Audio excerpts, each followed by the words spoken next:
La la la la la la la.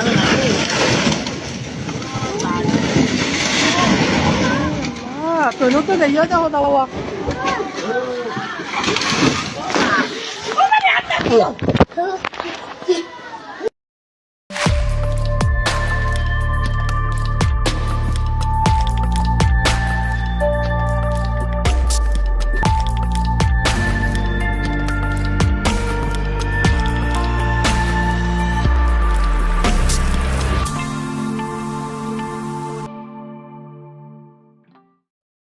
যে ভিডিওটা দেখলেন প্রথমে, এটা বাঁশখালীর ঘটনা।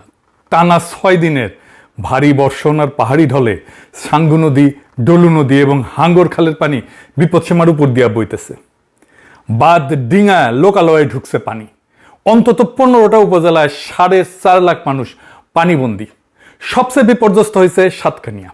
প্রায় 80% এলাকা প্লাবিত হয়ে গেছে, পানির নিচে চলে গেছে। প্রায় 3.5 লাখের বেশি মানুষ দুর্ভোগে আছে। কি ভয়ানক অবস্থা! আমি আর সেগুলো দেখাইলাম না, আপনারা দেখছেন মনে হয়। 5 দিনের অতিবৃষ্টি এবং পাহাড় ধসে অন্তত 30 জন মারা গেছে। আর 1983 সালের রেকর্ড ভেঙে 43 বছরের সর্বোচ্চ বৃষ্টিতে চট্টগ্রামও ডুবে গেছে শহর। শহরে জলাবদ্ধতা আর গ্রামের বন্যা, একই আকাশ থেকে নামা একই বৃষ্টি, কিন্তু দুইটা আলাদা রোগ, আলাদা সমাধান। এই সাতকানিয়ার বন্যা স্থানীয়দের ভাষায় নতুন কিন্তু কিছু না। পাহাড়ে বৃষ্টি বেশি হইলেই সাঙ্গু নদী ফুলে ফেপে ওঠে, সাতকানিয়া ডুবে যায়। এটা তারা প্রজন্মের পর প্রজন্ম ধরে দেখতেছে, জানে, মানে সমস্যাটা প্রেডিক্টেবল, সবাই জানে এটা ঘটবে, ঘটতে পারে। কিন্তু রাষ্ট্রের প্রস্তুতি কি? কোনো প্রস্তুতি নাই। ঘটনা ঘটলে ব্যবস্থা নেয়, সেনা নামে, আগে কিছু করা হয় না। আজকের এপিসোড চট্টগ্রামের নগর ডোবা নিয়ে, এটা নিয়ে আগে আলাপ করে নিই, কারণ দুইটা জিনিস আলাদা, দুইটা সমাধান আলাদা। চট্টগ্রাম নগরটা আমাদের বুঝে দেখা দরকার। চট্টগ্রাম ডোবে, বারবার ডোবে। চট্টগ্রাম আমাদের দেশের সবচেয়ে সুন্দর মহানগর, আমাদের বাণিজ্যিক রাজধানী। আমাদের জন্য গুরুত্ব ঢাকার পরেই চট্টগ্রামের। আমাদের কালচারাল ক্যাপিটালও চট্টগ্রাম, আমাদের ইকোনমির হৃৎপিণ্ড। এই চট্টগ্রাম আর চট্টগ্রামের কি অবস্থা দেখেন। এই জলাবদ্ধতার সমস্যা তো একদিনে শুরু হয় নাই, এটা বিকট আকার ধারণ করছে 2002 সাল থেকে। চট্টগ্রামের স্থানীয় এই সংবাদটা দেখেন, 2022 সালে প্রকাশিত। এডিটর সাহেব তারিখটা দেখান। তারা বলতেছে এই সমস্যা 2 দশকে প্রকট আকার ধারণ করেছে।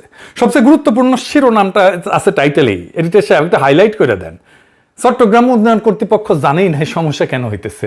কি অবস্থা, আজব কাণ্ড। আসেন এটা বুঝে দেখি যে আসল সমস্যাটা কোথায়। 2006 সালে আমি বাংলাদেশে যে কোম্পানিতে কাজ করতাম আর কি, ওই সময় নতুন জয়েন করছি, 1 মাসও হয় নাই। রাতে চট্টগ্রামের ম্যানেজার ফোন দিল, গভীর রাতে, কান্না কান্না স্বরে কইতেছে, স্যার বৃষ্টিতে আমাদের ডিপো ডুবে গেছে, সব ওষুধ পানির তলে, আমরা কিছু করতে পারতেছি না। বুঝতে না বুঝতেই বন্যার মতো পানি এসে সব ডুবাই ফেলছে। কয়েক কোটি টাকার ওষুধ পানির নিচে। পরদিন অফিসে যায় খোঁজ নিলাম, বিড়ি গিচ্ছিরি অবস্থা। জিজ্ঞাইলাম ওইখানে কেন ডিপো নিচ্ছেন আপনারা, পানি ওঠে জানেন না? কইল স্যার জিন্দেগিতে এই জায়গায় পানি ওঠে নাই, এবারই প্রথম। তার মানে প্রত্যেক বছর নতুন নতুন এলাকায় পানি উঠতেছে। আমার ছোটবেলায় চট্টগ্রামে অনেক সময় ধরে থাকছি। আমার বড় মামা থাকতেন চট্টগ্রামে ইস্পাহানি বিল্ডিংয়ে।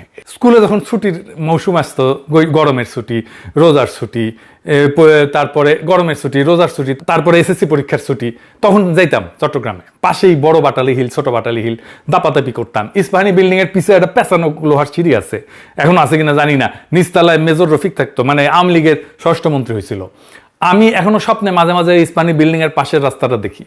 আমার খুব ভালো সময় কাটছে। যাই হোক, এটা বললাম বোঝানোর জন্য যে চট্টগ্রাম আমার অনেক আপন আর কাছের জায়গা। তাই আমারও প্রশ্ন, চট্টগ্রাম ডুবে কেন? কেন বারে বারে চট্টগ্রামের নতুন নতুন এলাকা ডুবতেছে? অনেকে বলে খাল ভরাট, দখল, ময়লা, বৃষ্টি বেশি। ঠিক আছে, সব সত্য, কিন্তু এই উত্তরগুলা একটা জিনিস লুকায় রাখে। এগুলো লক্ষণ, রোগ না। কারণ এই একই শহরে 10,500 কোটি টাকা ঢালা হয়েছে গত 10 বছরে। খাল খোঁড়া হয়েছে, গেট বসানো হয়েছে, বিদেশি কনসালটেন্ট আসছে, মাস্টার প্ল্যান হয়েছে, কাম হয়েছে লবডঙ্কা। এরপরে এক পশলা বৃষ্টি হয়, মুরাদপুর বেঁচে যায়। তাহলে সমস্যাটা তো টাকার না, বুদ্ধিরও না। এত ইঞ্জিনিয়ার, এত পরিকল্পনাবিদ আছে, তাহলে সমস্যাটা কি? সমস্যার সমাধান করতে পারে না কেন? চট্টগ্রাম ডুবে কারণ রাষ্ট্র নিজেই শহরটাকে ভালো করে দেখতে পায় না। আর যেটুকু দেখে সেটা এক হাতে ধরতে পারে না, দায়িত্ব নিতে পারে না। এই কথাটার মানে কি, এটা একটু বুঝতেছি। আজকে এটা পুরো এপিসোড এটা নিয়ে আলোচনা করব। চট্টগ্রামকে আলাদা করে আমাদের বুঝতে হবে। কেন? চট্টগ্রামের জলাবদ্ধতা আর ঢাকার জলাবদ্ধতা এক জিনিস না। ঢাকার সমস্যা মূলত ড্রেনেজের, পানি নামে না, ড্রেন বন্ধ। চট্টগ্রামের সমস্যা জল বিজ্ঞানের, হাইড্রোলজির। এই দুইটা পুরো আলাদা। চট্টগ্রাম বসে আছে তিনটা শক্তির টানাপোড়েনের মাঝখানে। উপরে পাহাড়, বৃষ্টি হইলে পানি নামায়, সাথে নামায় বালি মাটি যেটা খাল ভরাট করে ফেলে। নিচে কর্ণফুলী আর সাগর, জোয়ারের সময় পানি উল্টা শহরে ঢুকায় দেয়। আর মাঝখানে শহর, যেটা দুই চাপের মধ্যে স্যান্ডউইচ হয়েছে। এই জন্যে চট্টগ্রামে শুধু খাল খুললে হবে না, জোয়ারের সময় খালের মুখ বন্ধ রাখা, ভাটার সময় খোলা, এই কাজটা করার জন্য লাগে স্লুইস গেট, টাইডাল রেগুলেটর। প্রকৃতি এই শহরকে এমন একটা বিশেষত্ব দিচ্ছে যেখানে টাইমিংই সব। কখন পানি ছাড়বেন, কখন আটকাবেন, আপনাকে খেলতে হবে প্রকৃতির সাথে, তার ইচ্ছার সাথে মিশে থাকার তরিকা বুঝতে হবে। কিন্তু প্রকৃতির সাথে খেলাটা কঠিন, অসম্ভব না। নেদারল্যান্ডের অর্ধেক দেশ সমুদ্রের নিচে, ঠিক আছে না দেশটা, এই টাইডাল ম্যানেজমেন্ট দিয়ায়, তাইলে ওরা পারে, আমরা পারি না কেন? এইখানে প্রকৃতির খেলা আর রাষ্ট্রের কারিশমা। রাষ্ট্র পারে না, ওরা পারে, ওদের রাষ্ট্র পারে, আমাদের রাষ্ট্র পারে না। কেন পারে না? ওই যে কইছিলাম রাষ্ট্র যা দেখতে পায় না তা শাসন করতে পারে না। আর ধরেন আপনার বাসার সামনে নালাটা কার? সিটি কর্পোরেশনের, চিটাগাং উন্নয়ন কর্তৃপক্ষের, ওয়াসার, আপনি জানেন না। এবার এটাই মূল সমস্যার প্রথম সূত্র। যে কোনো রাষ্ট্র একটা জিনিস শাসন করতে পারে কেবল তখনই যখন সে জিনিসটাকে পরিষ্কার করে দেখতে পায়। কে মালিক, কার দায়িত্ব, সীমানা কোথায়, দখলটা কার। যে জিনিস রাষ্ট্রের চোখে ঝাপসা সেটা রাষ্ট্র নিয়ন্ত্রণ করতে পারে না, হালকার উপরে ঝাপসা হয়ে যায়। এই ব্যাপারটা নিয়ে একজন চিন্তাবিদ আছেন, জেমস স্কট, রাষ্ট্রবিজ্ঞানের লোক। তার একটা কথা আসছে, রাষ্ট্র যা পড়তে পারে না তা শাসন করতে পারে না। ইংরেজিতে বলে লেজিবিলিটি, মানে পাঠযোগ্যতা। একটা জিনিস রাষ্ট্রের খাতায় স্পষ্ট করে লেখা না থাকলে কে মালিক, সীমানা কই, দায় কার, রাষ্ট্র সেই জিনিসটার উপর হাত রাখতেই পারে না। চট্টগ্রামের সমস্ত সমস্যা ঠিক এই জায়গাটায় বসে আছে, খাতায় ঝাকসা। তাই বাস্তবে এটা বেহাত হয়ে গেছে। এটা কেমন? চট্টগ্রামের 57টা খাল ঠিক এই ঝাপসা এলাকার মধ্যে পড়ে আর কি, হালকার উপরে ঝাপসা হয়ে গেছে। একটা খালের এক অংশ সিডিএ কাজ করে, চট্টগ্রাম উন্নয়ন কর্তৃপক্ষ, আর এক অংশে সিটি কর্পোরেশন কাজ করে। পানি প্রবাহের দায় আবার পানি উন্নয়ন বোর্ডের। আর নালার সংযোগ ওয়াসার। 4টা জায়গা, এক খাল 4 মালিক। আগে একটা সিনেমা ছিল এক ফুল দো মালি, আর এই এক খাল তার মালিক 4টা। মানে আসলে কোনো মালিক নাই তো। আর যেখানে মালিকানাই ঝাপসা সেখানে দুইটা জিনিস অনিবার্যভাবে ঘটবে। এক নম্বর হইতেছে দখলদার ঢুকবে, কারণ দখলদার জানে যে খালের এই অংশটা কারো না। সে জানে তাকে থামানোর দায়িত্ব 4 জনের, মানে আসলে কারো না। চাকতাই খালের এক অংশ সিডিএর, আর এক অংশ সিটি কর্পোরেশনের। পানি প্রবাহের দায় হইতেছে পানি উন্নয়ন বোর্ডের। দখলদার এটা জানে, সে জানে এই জায়গাটা দখল করলে তাকে থামানোর দায়িত্ব 1 জনের না, 3-4 জনের। আর যেখানে দায়িত্ব একাধিক সেখানে বাস্তবে দায়িত্ব আসলে কারো না। প্রত্যেকে ভাবে ওইটা তো অন্য সংস্থার এলাকা। ফলে দখলদার নির্ভয়ে বসে যায়, কারণ তাকে উচ্ছেদ করার মতো স্পষ্ট মালিকানা কারো নাই, শক্তি নাই, ক্ষমতা নাই। তো চাকতাই খাল তো দখল হবেই। এটা তো কোনো দুর্ঘটনা না, দুর্বৃত্তের একক কোনো অপরাধও না। এটা মালিকানা ঝাপসা রাখার সরাসরি ফসল। খালটা যেহেতু স্পষ্ট করে কারো না, তাই সেটা সবার হাতেই বেহাত, কারো হাতেই আর নাই। তারপরে দেখেন, খাল, নালা, জলাধার, নদী, জোয়ার সব একসাথে কাজ করে একটা নেটওয়ার্ক হিসাবে, তাই তো?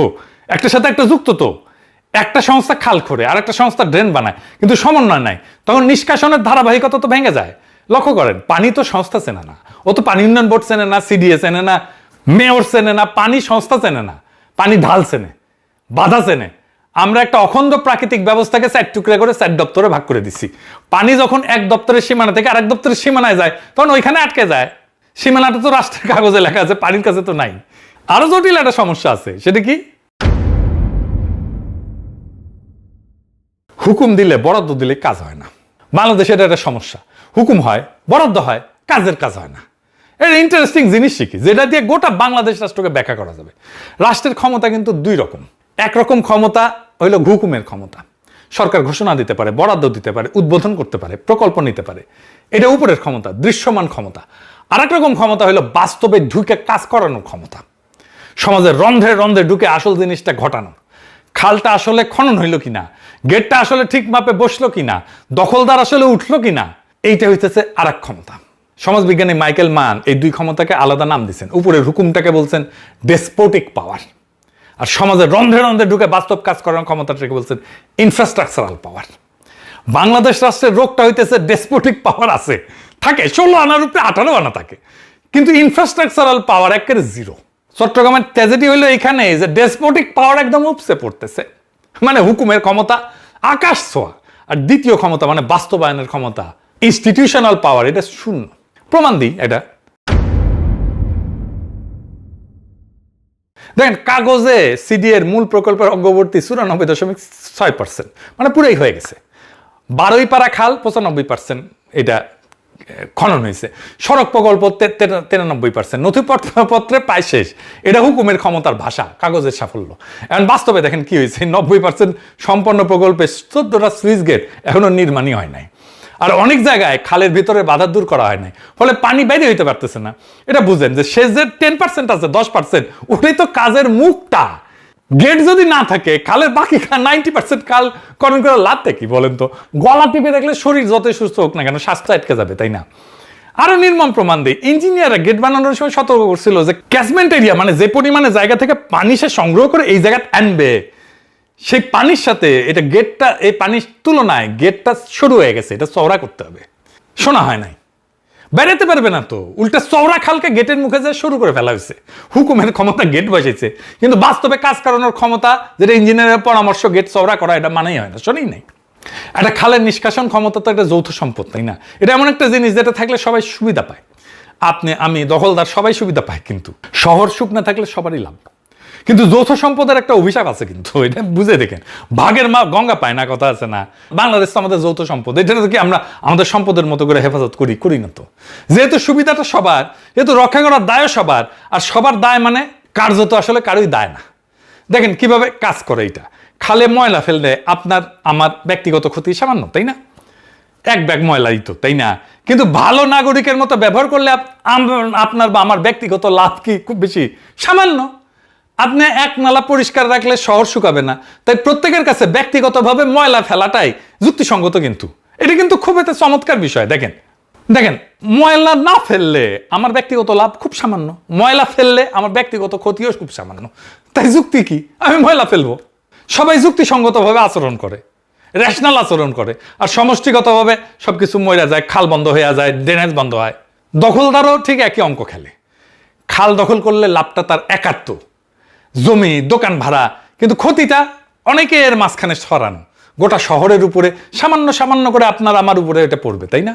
কিন্তু ব্যক্তিগত লাভ কেন্দ্রীভূত, একার, সামষ্টিক ক্ষতি বিতরণকৃত। এই অসমতাই দখলকে যুক্তিসঙ্গত করে তোলে।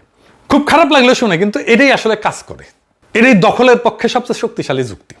আর ঠিক এই একই অভিশাপ সংস্থাগুলোর মধ্যেও কাজ করে। স্যার, সংস্থা প্রত্যেকের নিজের অংশটুকু করলেই তার কাজ শেষ। পুরা শহর সুখ এলো কিনা সে দায় কার? সবার। সবার মানে তো আবার কারো না, মানে কারোই না।